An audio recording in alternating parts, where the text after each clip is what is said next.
এবার জানবো ঈদে বেড়ানোর খবর। এক মাসের খরা কাটিয়ে ঈদের টানা ছুটিতে পর্যটকদের বরণে মুখিয়ে আছে পর্যটন শহর কক্সবাজার। নেওয়া হয়েছে নানা প্রস্তুতি। বিস্তারিত জানিয়েছেন সহকর্মী আজিম নিহাত। সমুদ্র সৈকতে এখন যে দৃশ্য দেখা যাচ্ছে সেটি আগামীকাল থেকে সেই দৃশ্য পাল্টে যাবে, কারণ আগামীকাল ঈদকে কেন্দ্র করে কক্সবাজারে লাখো মানুষের সমাগম ঘটে। এবারও তার ব্যতিক্রম হবে না। আমরা হোটেল মোটেল ব্যবসায়ী থেকে শুরু করে সংশ্লিষ্ট সকলের সাথে কথা বলেছি। ইতিমধ্যে আমরা হোটেল মালিক সমিতির কাছ থেকে যে তথ্য পেয়েছি, 70 থেকে 80% অনেক হোটেল বুকিং হয়ে গেছে, আবার কিছু কিছু হোটেল এখনও বুকিং হয়নি।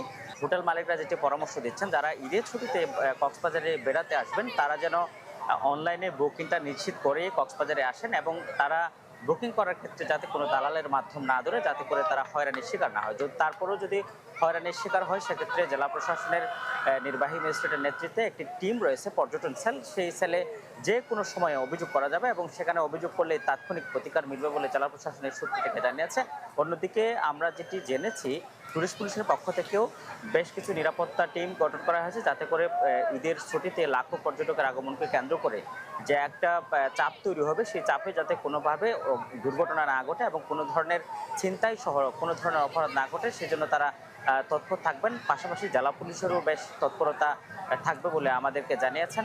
এবং একই সাথে আমরা যেটি জেনেছি যে সমুদ্র সৈকতে গোসল করতে যখন নামে তাদেরকে সামাল দিতে অনেকটা হিমশিম খেতে হয়। সেজন্য লাইফগার্ড কর্মী যারা রয়েছেন এখানে, তারা যেটি পরামর্শ দিচ্ছেন যে ঈদের ছুটিতে যারা আসবেন তারা যেন তাদের যে নির্দেশনাগুলো এখানে টানানো থাকবে, সেই নির্দেশনাগুলো দেখেই যাতে তারা সমুদ্র সৈকতে নামেন এবং সেই নির্দেশনার আলোকেই যেন তারা গোসল করেন। এবং যেহেতু পর্যটকের তুলনায় লাইফগার্ডের সংখ্যা খুবই নগণ্য, সেক্ষেত্রে তাদের পরামর্শ না মানলে যে বিপদ হতে পারে, সেই সমূহ বিপদ থেকে যাতে নিজেদেরকে রক্ষা করে তারা সমুদ্র স্নানে মেতে ওঠেন, সেটি তারা প্রত্যাশা করছেন।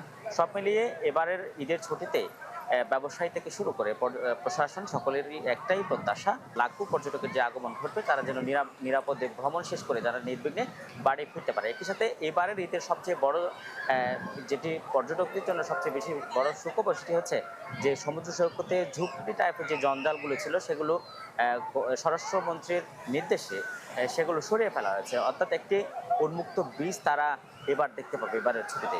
এবার নগদে পাচ্ছেন হেলিকপ্টার অফার, তাই কেনাকাটার পেমেন্ট নগদে করুন আর বুঝে নিন 2000 টাকারও বেশি ক্যাশব্যাক সহ হেলিকপ্টার রাইড। পেমেন্ট শুরু করুন আজই।